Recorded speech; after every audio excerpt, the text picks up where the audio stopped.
But we are together today to discuss the 2023 Amazon Prime Nordic documentary, Take a Chance. Helt magiskt. Jag blev så kär i henne. Well, I cannot even wrap my mind around it. It was the beautiful blonde who was attacked by the terrible, ugly man. Enda dag somnar jag inte tänker på henne.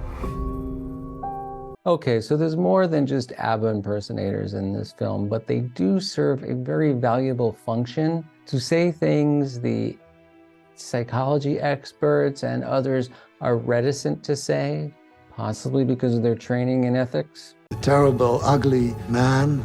Audience surrogates. What am I talking about, and why are Abba impersonators even part of the equation? Not that they shouldn't always be.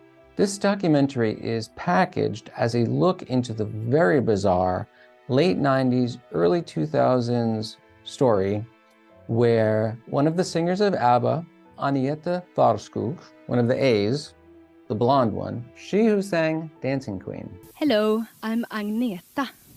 I know it's very hard for you to pronounce, but you can say Agnetha or you can say Anna. She was having trouble with a stalker. She ended up falling in love with and having a relationship with that stalker. And then the stalker kept on doing stalker shit, so she had him arrested and deported out of Sweden. What makes this story even more interesting and bizarre is when you get to meet the stalker. Det är också mitt bevis att vi hade riktigt. And you will meet him if you watch this documentary. You're gonna spend a lot of time with him. His name is Gert van de Graaf. At the time, he was a 36-year-old virgin forklift operator who had never been in a relationship, kind of socially awkward. At the time of this documentary, I think he's in his late 50s.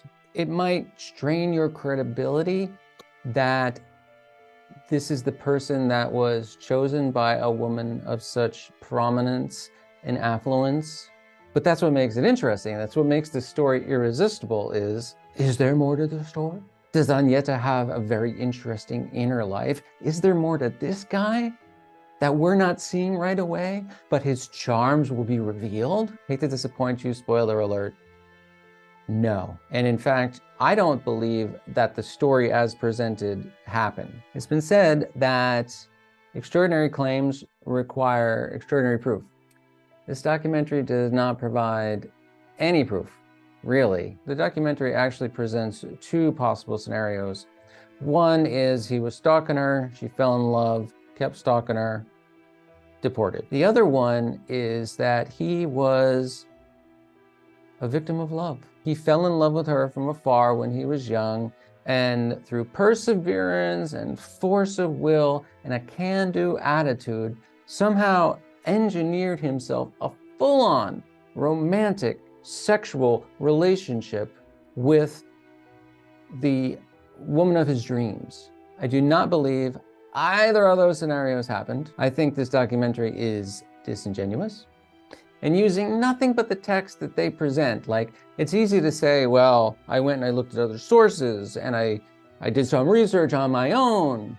But just using what's available in this documentary, I came to a very different conclusion about what happened and what exactly the relationship between these two people is. All we absolutely know for certain is that at one point, she was frightened of him, had him arrested, and had him deported. On these shows, you always hear, I'm gonna have you deported, as like a threat or a punishment. Better watch out, I'm gonna have you deported. I am going to guarantee I will get your ass deported. She actually did that. I mean, as unbelievable as all this sounds, Abba as an institution is very strange. Things were different in the 70s. I know this took place in the 90s, but it's still 70s adjacent. You know, Fleetwood Mac rumors, that was a weird story too. So you never know. This documentary fails on a lot of levels. And it can be seen as a communication to weird dudes to go out and keep on stalking the women they're obsessed with, because you never know. Even the title, Take a Chance. And I understand that this documentary could not have been called anything else, but still, it's still Take a chance. Maybe the 40th burnt doll you send her is going to be the one that unlocks her heart. I mean, look at Gert. He is gross in just about every way, but did he let that stop him? Did he let that slow him down? No.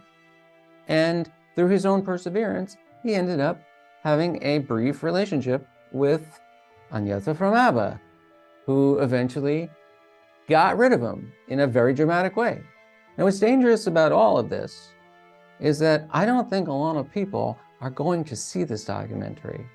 I don't believe many people are going to seek out a Swedish and Dutch language documentary where the main star is someone that presents like Gert, unless you have a vested interest, like you're a longtime Abba fan, and longtime Abba fans are going to react very negatively to this documentary. But a lot of people will hear about it. It will amplify this story, even if there's a big question mark at the end. Did Agnetha have this weird relationship? Isn't it so weird?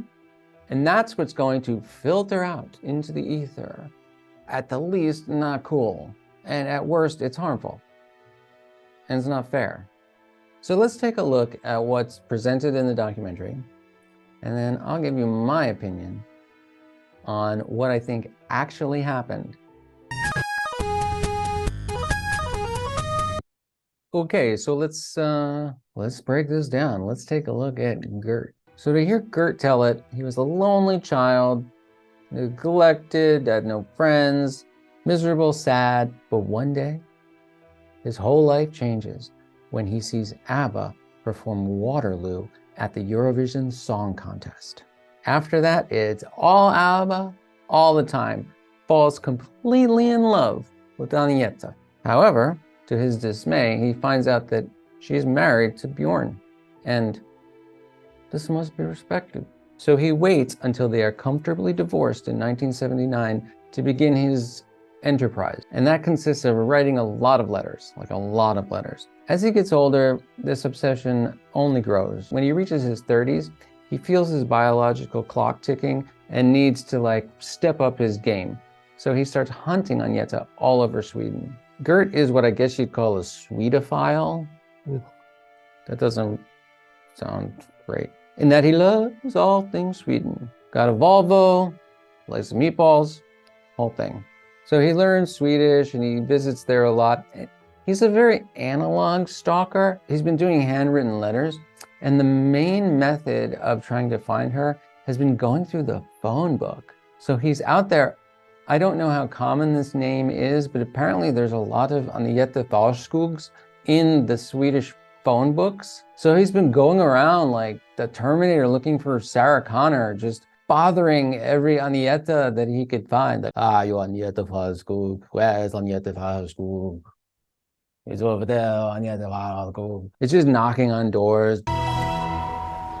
Och när dörren öppnades så var det 4 Agnetha som stod där. Agnetha Fältskog. So he meets a lot of people. He encounters a few people who are an Agnetha Fältskog, but not the genuine article. Now there is a certain language of the cinema that we're all familiar with. Little shortcuts and cues to let us know how we should feel. And during this hunting Agnetha part, there's this hopeful, jaunty music. Like, will he pull it off? Will he find her?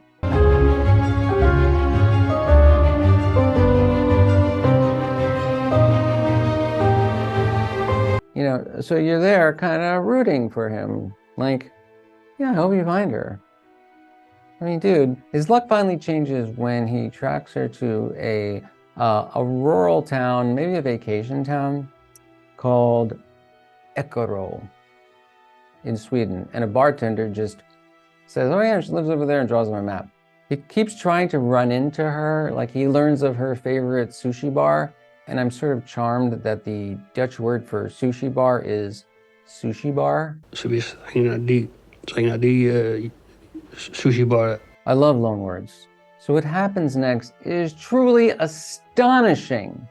My California brain in 2023 cannot handle it. He was able to purchase a house near her. He became one of her neighbors. They gave a forklift driver, warehouse worker, a mortgage to purchase property in Sweden. That's what the 90s were like, I guess. I mean, they present it as like it's a dump, it's a shack, but it's still a house. A stone's throw from one of the most wealthy women in Europe. I'm sure Agnetha is not living in some shitty place. I'm wondering if I could buy it now, because they show it and it doesn't look like anyone's lived there since him. Maybe they dressed it or it's a different place, but I think it looks like it's the same place because it's got the same like polemic spear or whatever they call that. The same wallpaper. The wallpaper is important. I wonder how much he told the realtor. This is perfect. It's got a kitchen and a hookup for a dryer. And I'm stalking the woman over there, and I will own her. I will own her. So let's put in a bid. Like, Jesus Christ. So that's sort of when his luck begins to change. And I think if he had left it at this particular point, this next part of the story already exceeds the wildest dreams of most fans. I know stalkers have a very different definition of success, but most fans, this would be dope. He moves in, and because he's sort of in the neighborhood, he gets known. And he sees her just casually around, says happy birthday. So she's kind of getting familiar with him. And if you didn't know the backstory, and Gert, bless his little Dutch heart, could present as maybe developmentally or cognitively disabled or delayed, might not be seen as, neurotypical. So it seems harmless, a new eccentric character in the neighborhood. Your guard might be down. You might think, okay, there's this guy, he's maybe not all there, but seems nice enough, harmless, remembered my birthday, kind of gets acclimated to the idea of Gert around, as many of us would, I think. I mean, it was the 90s, pre-internet. It's kind of a more rural, isolated part of Sweden. Probably a different vibe. You don't get so, he was her neighbor. Yeah, if you could just keep your shit together, Gert. Just enjoy what's happening here, but of course not. So that's the situation where Gert and Agnetha are. Agnetha at this time in her life wasn't having the best time. She had some personal tragedies. Her parents died under upsetting circumstances. It's always upsetting, but just definitely upsetting circumstances. Her second marriage after Bjorn had broken up. Gert's story at this point is a little unclear because I don't know where he was rushing to or what he was going to do when he got there. But to hear him tell it, he had heard that Agnetha was going through all these hardships, so he was rushing, driving his car very fast to go comfort her. I don't know, he was going to pull up to her house. Got into a car wreck and totaled his car and got hurt. So he's at home convalescing, and glory be, who should appear at his doorstep with a pie and a friend, Agnetha from Abba, coming to check on her neighbor, who she knew was a fan, to try and cheer him up.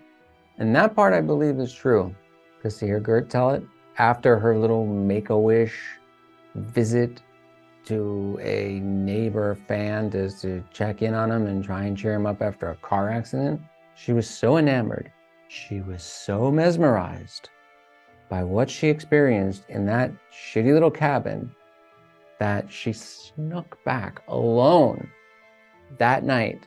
And there began a steamy, passionate, sexual relationship that had to remain absolutely secret. Agnetha sneaks back to his place and takes this 37-year-old virgin and finally punches his V card.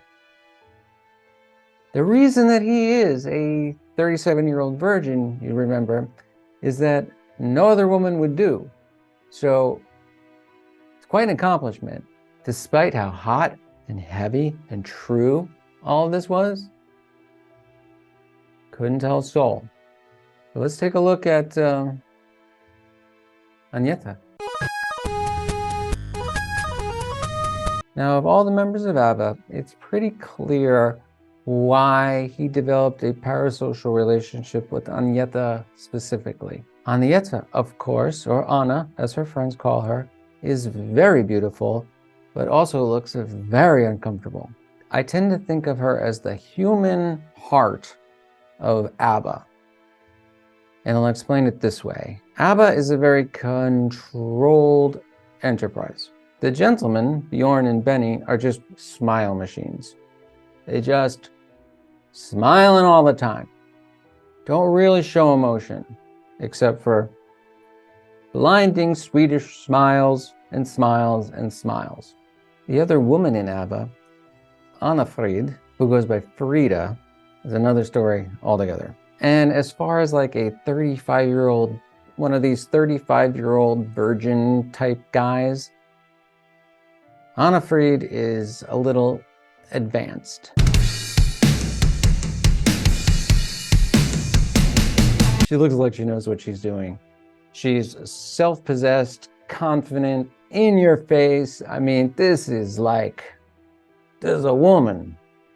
This is an experienced, mature woman.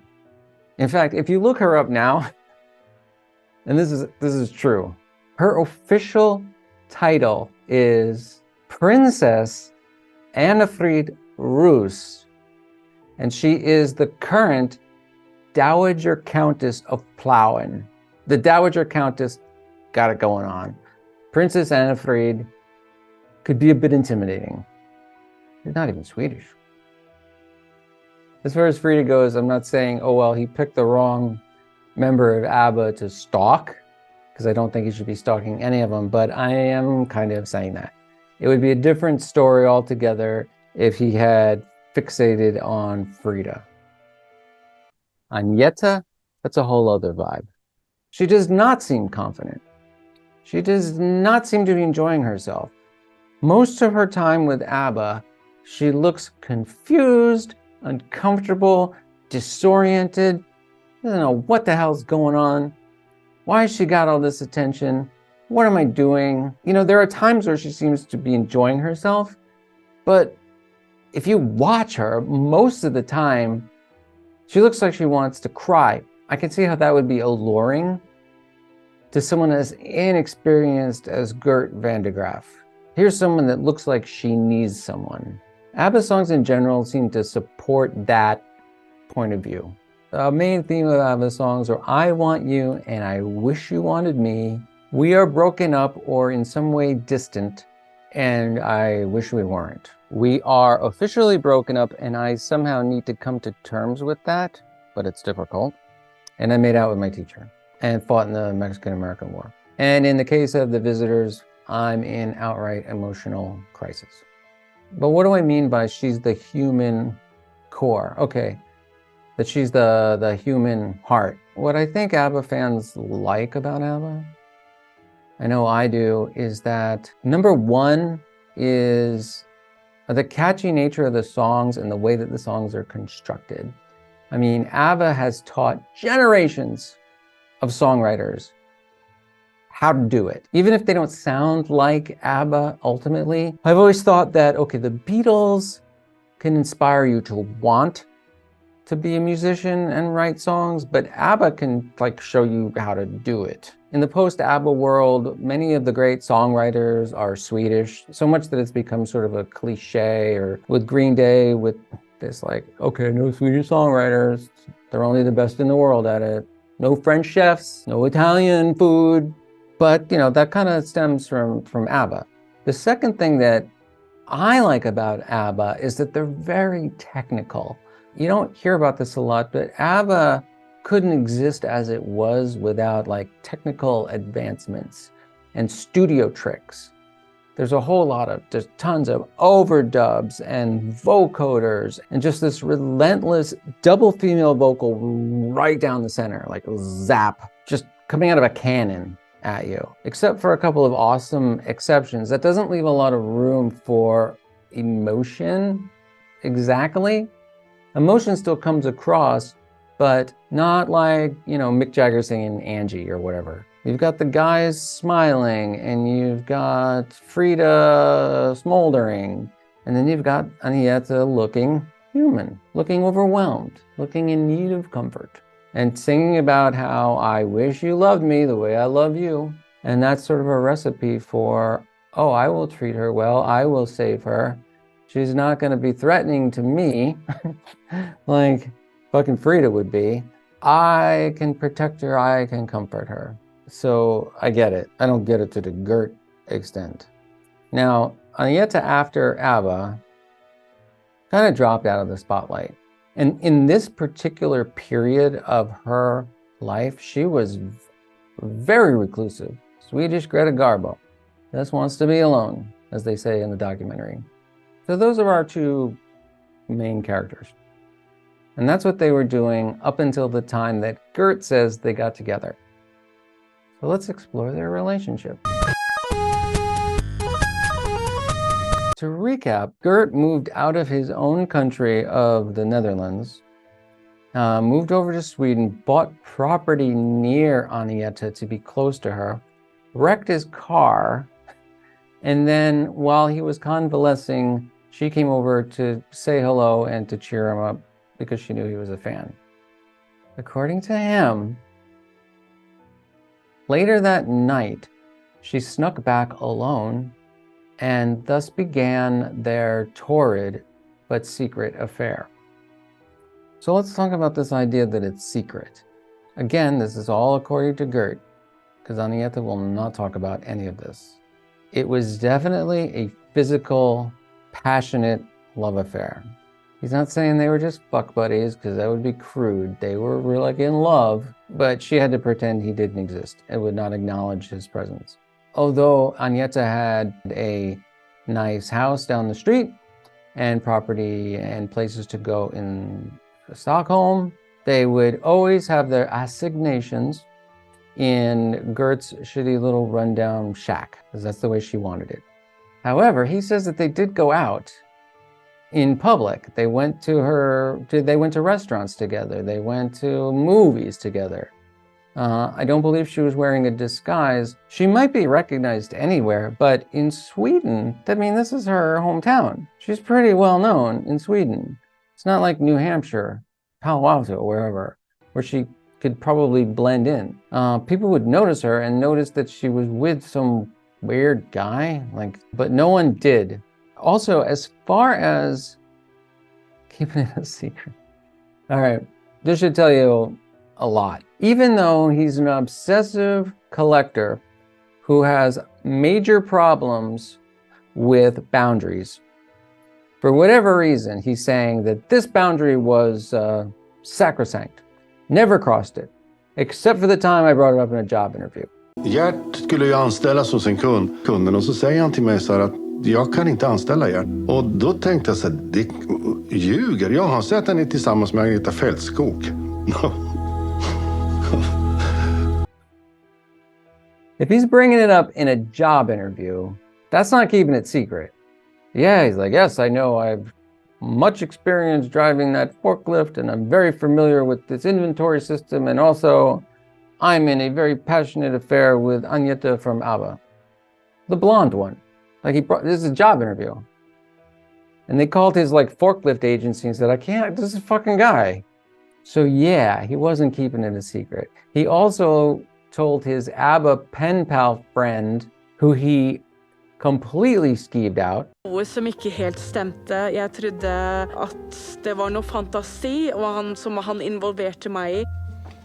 Så jeg ignorerte det brevet. Jeg skrev ikke tilbake. And she wasn't much of a pen pal friend after that. So there's two people in the documentary that he spilled the beans to, even though it's such a secret. And also said they went out in public, and there's no evidence of that. Even though he's such a pack rat and has all this Abba shit everywhere.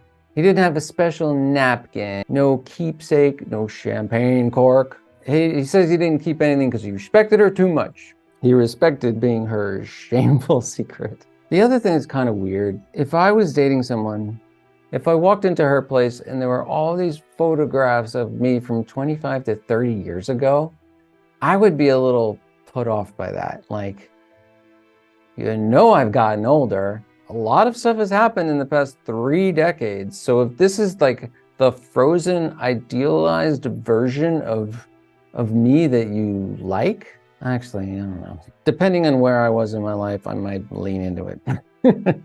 But Agnetha doesn't seem like the person that would be overly impressed with that. Or might be willing to put on her little outfit from the... How does this love affair end, according to Gert? Agnetha was a little too jealous.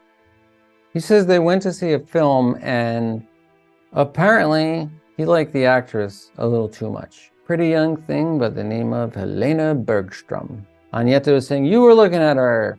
I saw you sat in that theater for 2 hours looking at her. So they got into a big fight and they broke up. However, don't worry, they got back together because she could not stay away from that sweet, sweet Gert. She was hurting for a Gertin.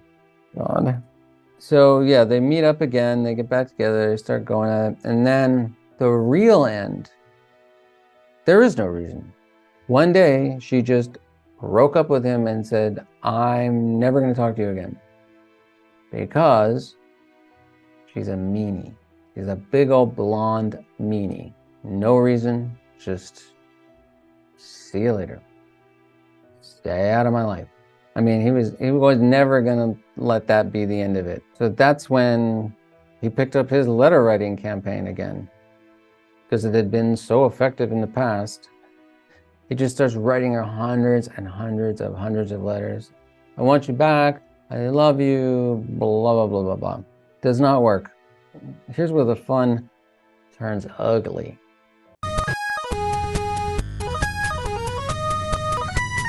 She's not responding to him. She's made it clear that even if they did have a relationship, she's not into it anymore. It's time to move on. See if Kylie Minogue is available. But he wasn't going to have that. So on Christmas, he just goes to her house and starts like looking in her windows. She calls the cops and they take him away and says, this guy has been stalking me. And of course it goes to court because, as I've said many times, deported. So here's where I had some pretty high hopes for this documentary, because I'm like, okay, we got court.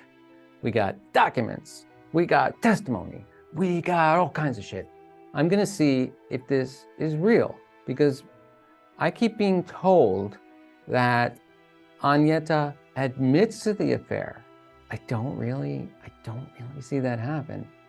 And when we're talking about evidence, this is where the documentary gets really shady, because let's talk about the photograph. Everybody has seen this photograph. Everybody involved with this documentary has seen that photograph. Maybe they asked them to reenact how they responded when they first saw it, because everyone's like, oh, wow. Wow. Wow. Wow. And it's just like, come on, you've seen, it's been on the cover of the Daily Mail like 100 times at this point.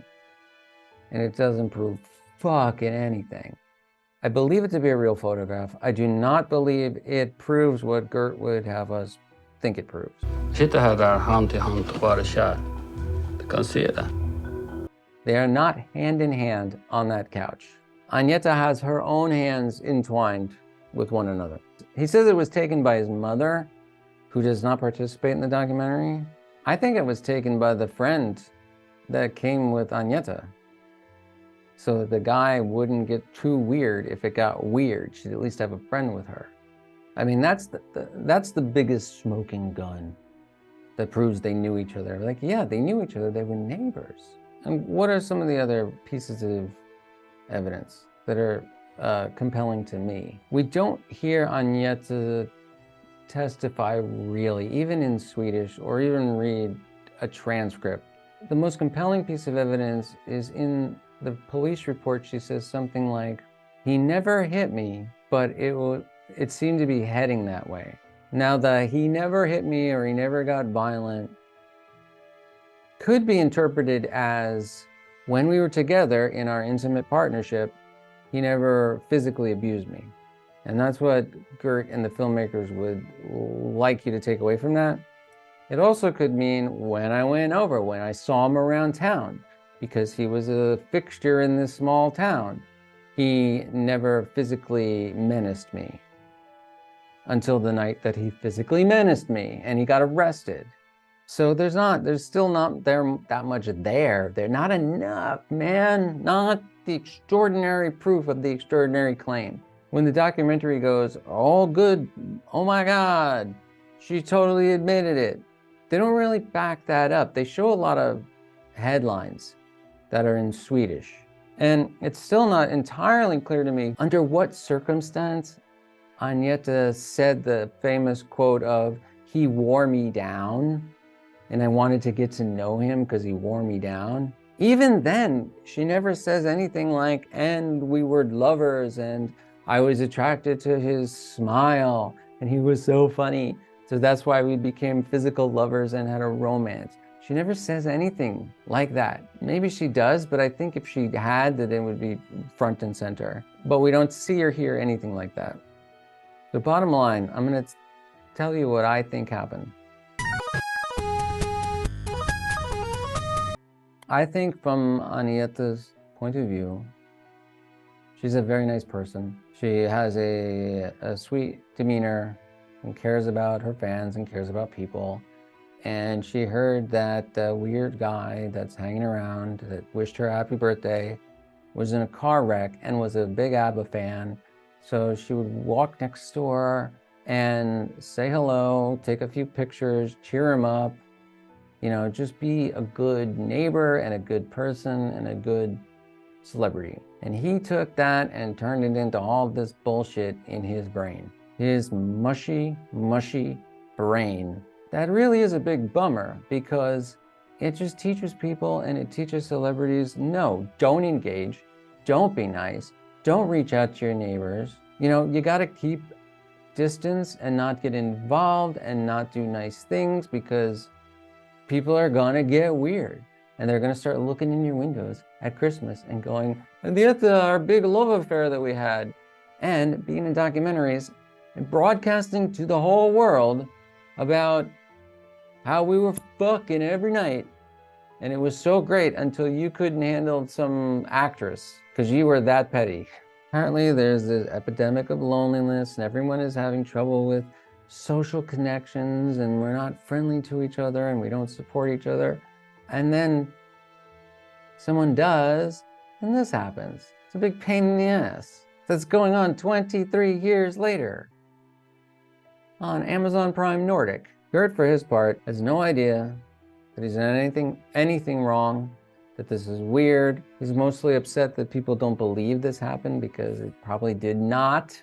I mean, ultimately, despite how weird and lonely he sounds, stalking Agnetha has been a net positive for Gert. He's got all this attention. He's semi-famous. I mean, prior to this, there was a book written about him and a play based on that book called Fans. They interviewed that author in this documentary. So all of this is just amplifying this myth, this urban legend that this thing happened where a stalker through persistence was able to gain the affection of his stalkee, even for a time, is quite compelling and dangerous. Because yeah, Gert has no idea. He believes himself to be a jilted lover. Stalkers never see the truth of the situation. But I mean, Abba has brought so much happiness into the world, and this world needs happiness. To see any one of them punished for kindness is very unfortunate. Interfacing with Abba in any way is just a shortcut to a shot of happiness. It really is. I mean, no matter how many times you've heard the songs or seen any of those old videos, anytime you strap on the headphones and like look at Abba on Top of the Pops or some Danish show from 1976, it's just like happiness. It lightens your mood and it just makes you feel better. They've been making people feel better for 50 years.